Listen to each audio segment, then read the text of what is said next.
Hola, friends. Please join us as we explore Walking to the Cruzada, the cross. It's an iconic element of both the Argentine Tango and the Viennese waltz.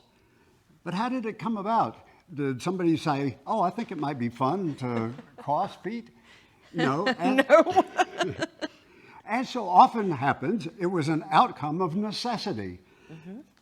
To demonstrate, in the historical underpinnings of the tango was the conchengue, which was more like a cheek-to-cheek dance, and then would come to the corner of the room.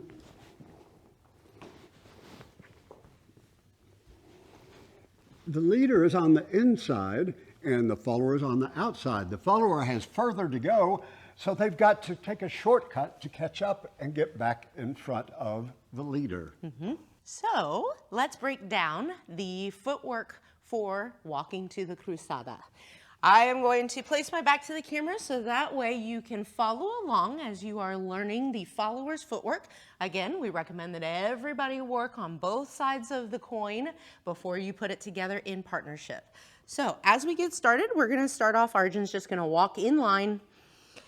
Then he's going to drift outside, and through that outside position, we're going to create the cruzada and then continue.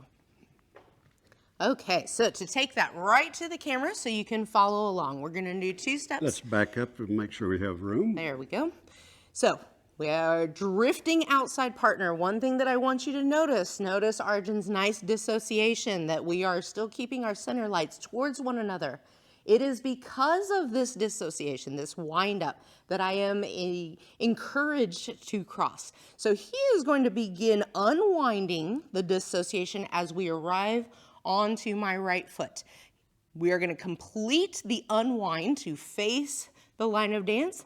That is what's going to encourage me to draw my leg into a crossing position.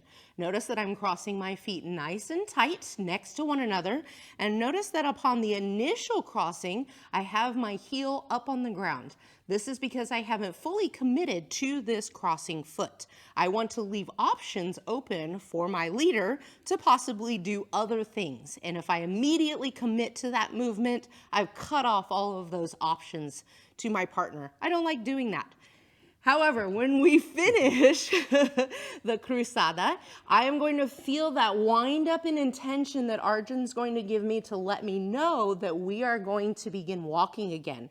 When I feel that wind up in intention, that's when I commit to that foot and release my free leg to continue walking. Okay, just us. Partner drifts outside. Make sure that you create that dissociation through your upper body so that way you have the wind up. We're going to begin unwinding back to line of dance. Complete the unwind as we cross. Nice and tight, heel up. Then push into the floor by flattening your front foot, releasing the back foot, and we are ready to walk out of it. And now for the leader's part with the follower. As we start walking, I'm going to drift to the hand side of the embrace, step beside my partner, step forward, and now my dissociation is starting to come out. I'm starting to straighten up my path. That invites my partner to step in line with me. I'm going to give both space and time for my partner to cross as I become fully undissociated. Unwound. And then I'm going to give a wind up in intention to help my partner know that we are going to go out of the cross, bringing my partner's weight forward so that it's easy to unweight and step. One more time for the leaders. We step out to the hand side, stepping alongside our partner with strong dissociation, but then I start taking the dissociation out. I'm going to pause. I'm not going to rush into this. I'm going to give my partner's foot room to move into the cross and time to move into the cross. And then, most importantly, I do not want to rush out of this position because my partner has to shift their weight in order to take that next step. So I'm giving a very clear wind up and intention as we step out. So this cruzada from the walk, much like Arjun mentioned, it is an iconic movement of the Argentine tango. This is done almost as much as anything else, I would say. So this is something that you really would like to develop a strong comfort level with these movements.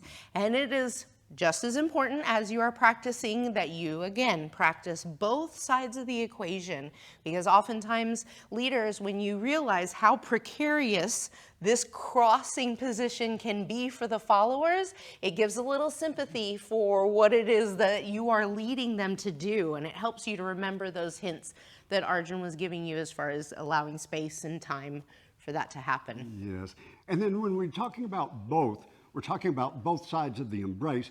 We've often encouraged everyone to practice things on both sides of the body.